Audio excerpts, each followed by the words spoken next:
This rusting old dredger was the target for the Operation Kingfisher team. The Clifton was owned by 48-year-old David Skinner from Upminster in Essex.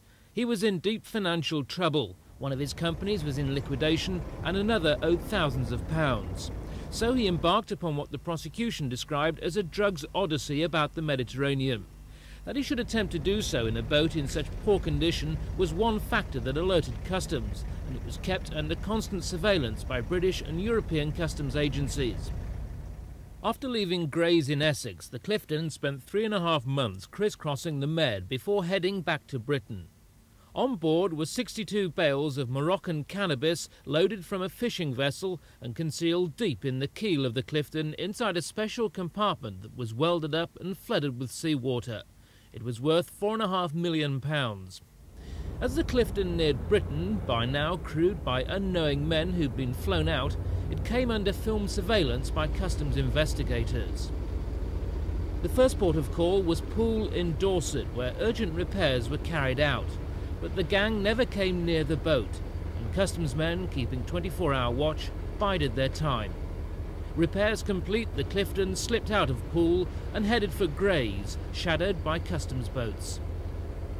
When she arrived at Bruce's Wharf at Disused Quay at Grays, the customs team were in luck.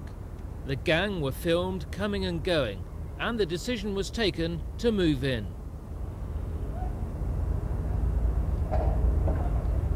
Inside the breakdown truck and the car it's carrying are armed officers from Essex Police. As the custom team move in to help, the men are forced on the ground until it's sure they're unarmed. The customs team then move in to search the Clifton. Officers such as Chris, who wants to remain anonymous, had a difficult job of getting to the drugs. Extremely difficult because of the conditions of removing this original plate, and then the subsequent plate had to be done while standing in water, very poor light, cramped conditions.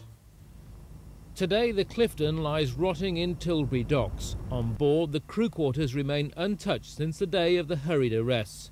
During the trial, which lasted 3 months, the judge and jury spent a day on board looking over the boat. Customs officials have described the drugs haul aboard the Clifton as one of the most cunning and sophisticated of its kind. And in keeping with last year's big rise in drug hauls, they've pointed to increased cooperation between European drug agencies as playing a major role in the bust. This is Ken Andrew at Tilbury Docks for Thames News.